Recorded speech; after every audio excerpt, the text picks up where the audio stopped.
Olá, bom dia. Está começando mais um Acontece Agora com as principais notícias desta quinta-feira. São 11 horas da manhã, pelo horário de Brasília. Vamos aos destaques de hoje. A reconstrução do Museu Nacional do Rio de Janeiro deverá custar até R$100 milhões, segundo o diretor da Fundação. A direção do museu trabalha para incluir esse valor no orçamento da União do ano que vem.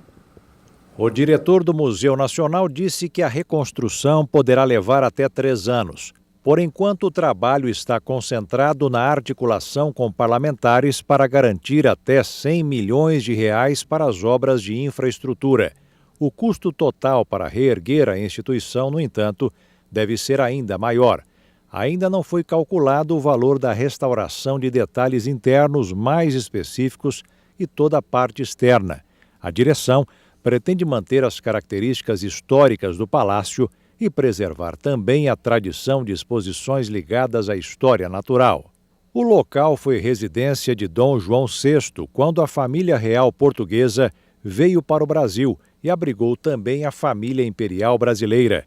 O prédio foi construído para ser uma residência e só se tornou museu após a proclamação da República. Outra ação que está em curso é o recebimento de doações por meio de uma campanha de financiamento coletivo para retomar as atividades educativas do museu. A meta é conseguir R$50 mil para restaurar o acervo didático e levá-lo a escolas do Rio de Janeiro. Caso as doações somem R$300 mil, o museu pretende construir um espaço de exposição em uma área anexa da entidade que não foi afetada pelo incêndio. No local, seria possível receber visitantes, especialmente estudantes, antes mesmo que o museu fosse reconstruído.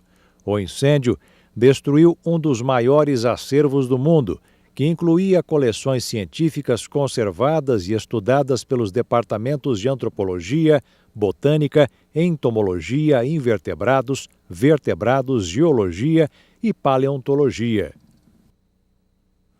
Líder das pesquisas eleitorais, o candidato à presidência Jair Bolsonaro está fora de qualquer debate antes do primeiro turno das eleições. A decisão foi do cirurgião que atendeu Bolsonaro após o atentado à faca no começo do mês passado. O candidato recebeu visita dos médicos que o operaram no Hospital Albert Einstein, em São Paulo. O cirurgião Antônio Macedo falou sobre o veto à participação de Bolsonaro em debates e destacou que o presidenciável do PSL ainda precisa de repouso. Avaliamos os exames laboratoriais dele que estão caminhando bem, mas depois da nossa avaliação clínica, nós contraindicamos participação em debates ou em qualquer atividade que pudesse cansá-lo ou obrigar a falar por mais de 10 minutos, porque recentemente ele foi submetido a 2 cirurgias de grande porte. O capitão deixou o Hospital Paulistano no último sábado. Desde então, permanece em casa, se recuperando da facada que levou durante um ato de campanha em Juiz de Fora, Minas Gerais. De lá para cá, a popularidade do candidato vem aumentando. Segundo as últimas pesquisas eleitorais, Bolsonaro lidera com folga as intenções de voto para a presidência da República. A campanha trabalha até mesmo com a possibilidade de vitória ainda no primeiro turno. Os adversários também já observaram uma tendência de migração de votos. Sem autorização médica para sair às ruas, o presidenciável tem feito transmissões ao vivo nas redes sociais para discutir propostas de campanha. O governo federal decidiu adiar o início do horário de verão para o dia 18 de novembro. A decisão do presidente Michel Temer deve ser publicada no Diário Oficial da União nos próximos dias. Na ocasião, os relógios devem ser adiantados em 1 hora. O presidente atendeu a um pedido do Ministério da Educação para não prejudicar os estudantes que farão o Exame Nacional do Ensino Médio. O horário de verão estava previsto para começar no dia 4, justamente a data da primeira prova do Enem. Agora vamos mudar um pouquinho de assunto. Hoje o dia amanheceu nublado na capital paulista. A temperatura caiu bastante. Há previsão de chuva ao longo do dia. A máxima deve chegar aos 22 graus. Vamos conferir a previsão completa do tempo para todo o país. A quinta-feira promete ser de chuva forte sobre grande parte do Brasil. Uma frente fria avança do Rio de Janeiro e chega ao litoral do estado do Espírito Santo. O sol ainda parece forte e faz calor, mas pancadas de chuva são previstas a partir da tarde por toda essa faixa que vai do Amazonas, Acre, Rondônia, sul do Pará, Tocantins, centro-oeste do Brasil e grande parte do sudeste. Mas o alerta é para temporais que ocorrem a qualquer hora do dia sobre o interior do estado do Rio de Janeiro, Belo Horizonte e sul de Minas Gerais, Mato Grosso do Sul e em áreas de Rondônia e do sul do Amazonas. No litoral de São Paulo, chove de forma frequente e com moderada intensidade e ainda há risco de chuva sobre áreas do estado do Paraná. Mas a boa notícia é que a chuva para sobre os estados de Santa Catarina e do Rio Grande do Sul. Nessas áreas, o sol aparece entre muitas nuvens, mas não há expectativa de chuva. O ar polar entra sobre o sul do Brasil e deixa as temperaturas bem mais baixas sobre a região e também sobre áreas de Mato Grosso do Sul e do leste de São Paulo, incluindo a capital paulista. A mínima prevista em São Paulo é de 16 graus, 19 graus em Belo Horizonte, máxima de 34 graus em Cuiabá, 31 graus em Brasília e 32 graus em Belo Horizonte. No destaque internacional, 92 pessoas foram presas na Indonésia por saques em comércios e mercados. Os crimes aconteceram na região destruída pelo terremoto e pelo tsunami na semana passada. 1.424 pessoas morreram na tragédia e pelo menos 113 continuam desaparecidas. Milhares de pessoas sofrem as consequências da lentidão na chegada de ajuda e alimentos.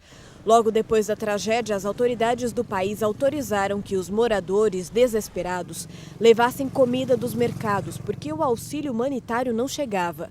Mas depois o governo proibiu esse tipo de ação. Agora, militares fazem a segurança em lojas, postos de gasolina e caixas eletrônicos. Segundo a polícia, o motivo das prisões foi o roubo de veículos e alimentos em 4 cidades da região. Enquanto isso, a Agência de Gestão de Desastres do país e membros da Cruz Vermelha distribuem suprimentos para os desalojados. Mas os moradores dizem que a ajuda não chega para todo mundo. Desde a última sexta-feira, quando um terremoto de magnitude 7,5 e um tsunami atingiram a ilha de Sulawesi, 70 mil pessoas tiveram que sair de casa. A 600 quilômetros dali, um vulcão entrou em erupção na última quarta-feira e lançou uma coluna de fumaça e cinzas. O governo estabeleceu um raio de segurança de 4 quilômetros ao redor da cratera, que está sendo monitorada. Começou a campanha do Outubro Rosa, que marca a luta contra o câncer de mama. Durante todo o mês são feitas atividades para a conscientização e combate da doença, que, se detectada e tratada precocemente, tem grande chance de cura. O câncer de mama é o tipo mais comum entre as mulheres do mundo e no Brasil. De acordo com dados do Instituto Nacional do Câncer, são esperados cerca de 60 mil novos casos da doença no Brasil somente neste ano. Mulheres com mais de 50 anos são mais propensas a desenvolver a doença. A principal manifestação é o nódulo fixo e indolor, mas uma alteração na pele local também pode ser um sinal do problema. O diagnóstico precoce é fundamental no tratamento contra qualquer tipo de tumor. No caso do câncer de mama, a descoberta e o tratamento da doença precocemente podem trazer até 95% de chances de cura.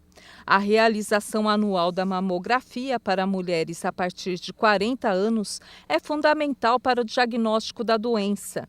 A alimentação, o controle do peso e a atividade física são importantes aliados na redução do câncer de mama.